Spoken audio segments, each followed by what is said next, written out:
you. I wanted to make a little video about why we have moved 8 million times. So since we got married in 2019, we moved in there, and then we've moved 5 times. This will be the 6th move, 7th place we've lived in since we got married. So we got married in September of 2019, and I got pregnant immediately with Rosie. She's back there eating a snack. And had her in June of 2020. We were still at that apartment. It was just a really old apartment, but it was a nice setup. It was really cheap. It was our very first place together. And also my best friend and her boyfriend lived literally in the same complex. We accidentally moved to the same place. So when Rosie was like 3 months old, there was a horrible storm and it ripped off part of the siding. So then a bunch of water just leaked through our wall, and every time it rained, water would leak through our wall. She started getting kind of sick. I started getting kind of sick. And so we kind of were trying to figure out what to do. They weren't seeming to do anything about it. And then they painted over it. And it kept happening, and they painted over it. So we actually threatened to sue them, and they let us out of our lease. So we moved to a 3rd floor apartment because we hated having someone under us. We were on the bottom floor there, and that was horrible. So we moved to a 3rd floor brand new apartment in 2021. So this would have been like, no, this was August of 2020. She's 3 months old. Or September, something like that. So we moved into that apartment, and it was great. It was a 2-bedroom, so we had plenty of room.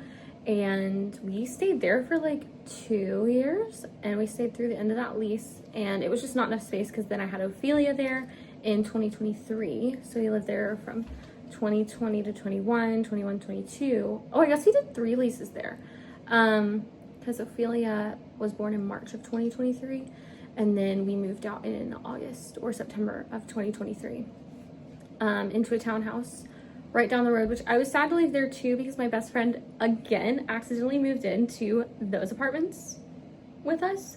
It was our building and then their building. It was great. So that was sad to leave, but we were just out of space, and having 2 kids and living on a 3rd floor apartment is just a nightmare. So we moved to another rental, but it was a townhouse. So we lived at the townhouse for, I don't know, 6 to 9 months, something like that. And there was a pea smell upstairs the whole time. And one of my friends, they had moved out of 2 or 3 rentals due to mold. And I was just trying not to let that influence me, but I was getting kind of scared. And we demanded finally one day that they take a mold test. And then they were like, you can leave. You can get out of your lease. So we moved out of there. It turns out that there was black mold all in the wall of my daughter's room. So we moved out of there and quickly moved into a rental, which was actually a family friend's house, and it was on land. So it was a great setup, but there was a sewage smell, and my sister lived with us, and she started getting kind of sick. Of course, the baby just woke up in the middle of me trying to film this, so I had to go settle him. Hopefully I have a few minutes left. So my sister started getting kind of sick, and since this was a family friend, we really didn't want to like cause them any kind of trouble. So we were just like, can we leave? And they said yes.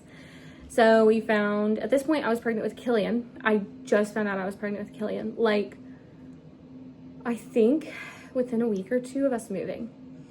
So we moved to a 1st floor apartment that was brand new. Thought, okay, hopefully this is fine.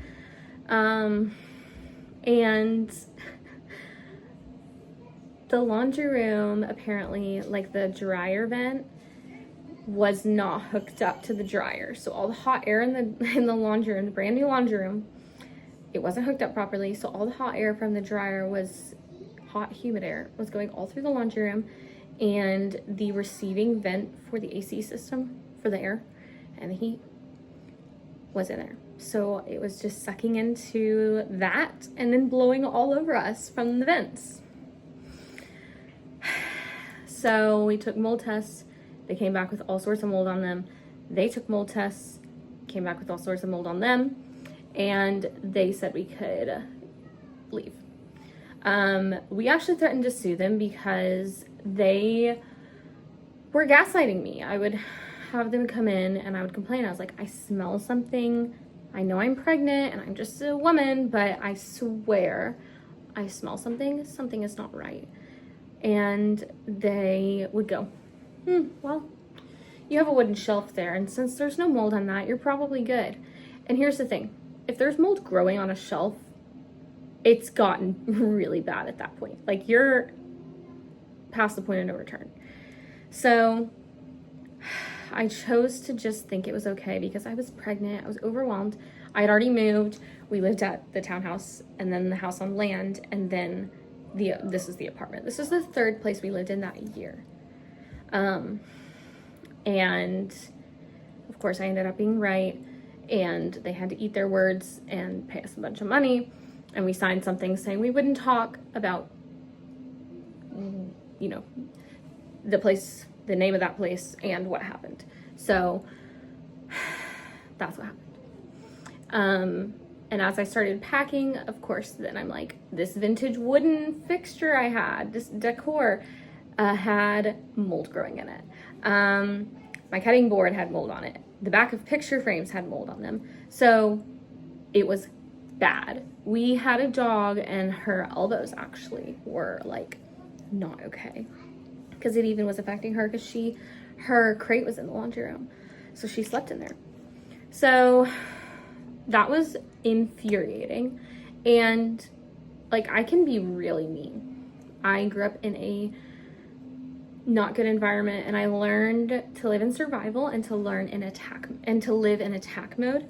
And so I can pull that out anytime I need. However, I would like to have a calm nervous system. I would like to be, you know, I'm in healing for all this, and having to take those steps back and like hide within myself and lash out like that to protect myself and my family, it doesn't help. It actually backtracks. So having to live like that again, it was really upsetting and really hard. And I was pregnant and I was very sick. I was having migraines. I was puking constantly, up to 14 times a day.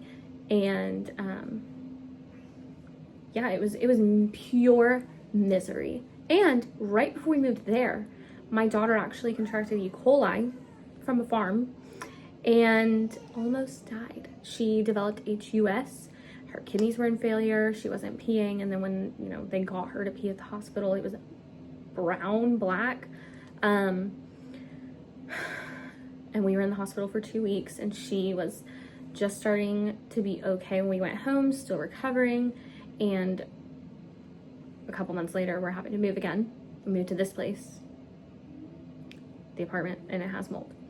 So we packed up again. We moved there in September, and we had to move out in December. We had 2 weeks where we couldn't go in there without my husband losing his voice, me getting a migraine, one of my daughters, the one who almost died, getting rashes all over her face, and the other one coughing. So very concerning, very upsetting. We should have demanded a hotel, and we didn't. We stayed with my in-laws. We stayed with my husband's aunt-in-law, who I actually lived with previously before we got married. So very grateful for all of that help at that time. But between the 2 weeks that we spent in the hospital and the 2 weeks that we were homeless essentially because of this, that was the worst year of my life. 2024 was the worst year of my life. So then we moved here to this townhome on December 14th. And immediately when we turned the heat on, there's a smell coming from the vents. It's very mild. I'm the only one who can smell it because I'm a bloodhound while I'm pregnant and still postpartum. So I knew it, and everyone's gaslighting me, and I was like, okay, maybe I'm just wrong. Like, probably just wrong. Although, you know, I haven't been wrong so far. Every time I've smelled something, I've been correct. We're just gonna pretend that maybe I'm wrong. So, and I'm gonna have to go get the baby. Had to go nurse little guy, but I'm back. We complained about the smell to our landlord numerous times since January. It is not fixed. Legally, that is not correct. Legally, other things have happened. It's becoming a hostile situation, so we've been given an out. Our lease wasn't supposed to end until March. It is November right now, and we're probably just gonna leave before December, the middle of December. So it'll be about a year here, and we will be moving right before Christmas again. It's been rough, but something that I've had to do to not go crazy in all of this, and I have gone crazy in all of this, but it has taught me how to hold it all together. Remember, I'm not in charge. God is. I'm not. And I have grown a lot in all of this, and I've learned lessons I needed to learn and grown in places I needed to grow and learn how to rely not on myself or my understanding. And I think that I needed lessons in all of that. I'm able to calm myself in situations that one would normally find impossible to be calm in, and find joy and share that joy with my children. We're painting it as an adventure, and it will be. It'll be fun to set up a new place. I do love doing that. I just don't want to do it right before Christmas again.